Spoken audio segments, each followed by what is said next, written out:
Hey, tally-ho there ladies and gentlemen, and welcome to the show. Today I will be reviewing the Alienware 13-inch gaming laptop. If you're looking for a 13-inch gaming laptop that can be beefed up with external graphics amplifier, this might be the one for you. So let's crack on and get into the review. Tally-ho, ladies and gentlemen. So the Alienware 13-inch is Alienware's smallest gaming laptop. They also have a 15-inch and a 17-inch model. Its dimensions are 12.9 by 9.3 by 1.09 inches. It starts at around $949 US and around $1,700 Australian. So it's your typical 13-inch size, and it may be a small 13-inch size, but it's definitely not thin. This is one chunky monkey. 27.9 millimeters thick, weighs in 2 kilos or around 4.5 pounds. And even its power supply is an old school brick. So this thing is a tank, which is pretty much what you would expect for a gaming laptop. It's made out of grey plastic. It doesn't show fingerprints. It feels tough, like it would take a beating. And the design is very cool and unique. It certainly stands out from the crowd. And it won't get mistaken for any kind of generic silver or black laptop. Overall, the design's not premium. It doesn't feel premium, but it certainly feels tough, hard as.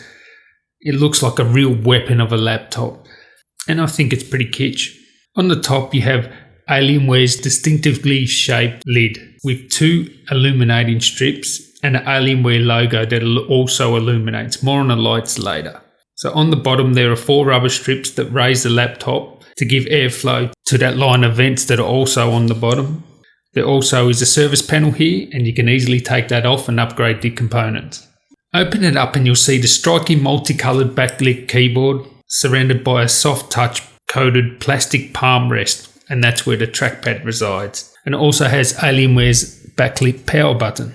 On the right hand side you have one of the speakers, 2 USB 3 ports, a gaming optimised killer Ethernet port, and over to the left hand side you have the power jack, the Kensington lock, another USB 3 port, microphone jack and a headphone jack, and the second speaker. Now this is where things get interesting. At the back of the Alienware you have 2 exhaust vents, mini display port, a HDMI port, and you also have a proprietary Alienware graphics amplifier port. Now this is where you connect the external graphics amplifier, so then you can take your gaming to the next level. More on that later. The screen is surrounded by what I would call a traditional bezel, and on the bottom you have the colourful Alienware branding, which you can also modify the colour on, and the top bezel has the 720p webcam. The model I have is an Intel 2.4 GHz i7 5500U. It has a 2GB GTX 960M graphics card, 8GB of DDR RAM, a 1TB hard drive, which that's the first thing you want to replace if you get this hard drive. It has a 52 watt-hour battery and a 13-inch matte low latency IPS 1920 by 1080 non-touch display. You also have the option of a Quad HD display. So the screen is really good actually. If you come from a glossy laptop, you're going to look at the screen and think, well, it doesn't look like it has that much saturation and contrast. But the actual contrast and saturation are true to life. In fact, it's much colour accurate than most glossy screens out there. So the viewing angles are good. The screen doesn't really wash out until you get to really extreme angles. So I've got no complaints with that. And gamers will appreciate its low latency and matte screen, so you don't get reflections. And personally, someone that uses Photoshop and Premiere all the time, I'm happy with this screen. It has colours I can trust. So another cool feature of this laptop is the Alien FX, which allows you to change all the lighting on the whole system. So all the Alienware logos, the colour accents on the top of the lid, the keyboard. In fact, you can choose 4 different colours at a time on the keyboard. You can mix and match all these different colours. You can make it flash. It really is cool. Some people may think it's a gimmick, but I think it's pretty kitsch. It's easy to use and you'll have lots of fun playing with it. So the keyboard itself is great. It has lots of travel compared to Ultrabooks. Gamers will appreciate its nice cushiony feedback, and typing and gaming on this laptop for long periods is an absolute pleasure. On the other hand, the trackpad, wow, Jesus. Where do I start with this one? Let's just say it's probably one of the worst trackpads I've used in the last year or so. It's not the worst ever, but it's not very responsive. It's small, it feels clunky, and you'll definitely want to get a mouse. So this has Klipsch powered speakers, and you also have the Creative X-Fi software. So you can actually tune the sound to your liking and get that immersive feel you want on your games. The speakers are loud, but at the top end of its volume you will get some distortion. So battery life isn't fantastic, but it's definitely serviceable. Has a 52 watt hour battery. You'll get around 4 or 5 hours general use, YouTube, web surfing, email, that sort of thing. And you'll get around 1.5 hours gaming. Even with the GTX 960's battery boost feature, you'll still only get that 1.5 hours gaming. Although when I played Football Manager, I got over 2 hours. So if you're playing an intensive game, you're only going to get up to 1.5 hours gaming. But for general usage, you will get around 4 or 5 hours. So that's pretty much what I expected for a gaming laptop. You would think that something so thick, they could fit a bigger battery in, but they haven't. So it is what it is. Alienware are releasing a Skylake model. Some countries have the new Skylake model. There is one coming out with an OLED screen as well. That model I haven't seen anywhere at all yet.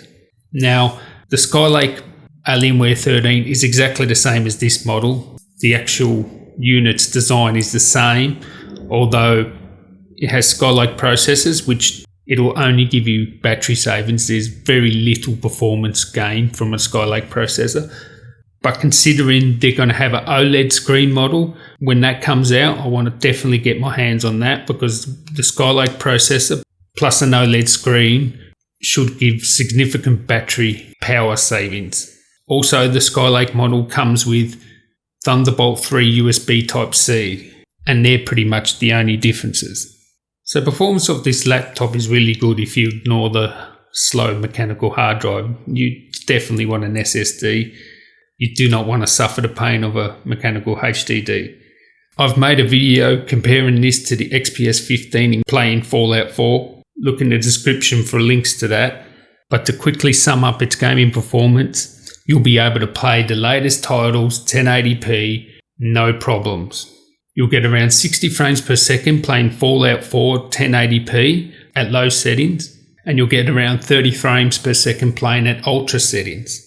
So this thing can really game, and you'll have no problems with the latest titles. But it doesn't stop there.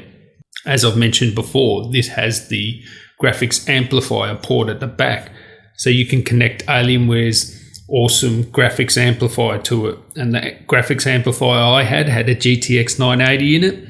You plug it in, it asks you to reboot, you reboot, and once you reboot, you'll be using a GTX 980 as your graphics card in this case. And the difference in performance is obviously huge. So once I had that graphics amplifier connected, I was able to get 60 frames per second, 1080p, no problems. So it's definitely something worth considering getting if you want to take your gaming to the next level. I'll be doing a separate video on the graphics amplifier, so subscribe if you want to see that. As it's great for gaming, that means it's also good for video editing. And I edited this video on the Alienware 13 and I had no problems using it. So overall, if you're wanting a 13-inch gaming laptop, you could do much worse than the Alienware 13-inch. It certainly has enough horsepower to play the latest games at 1080p, no problems there. The options of the graphics amplifier is unique and will take your gaming to the next level.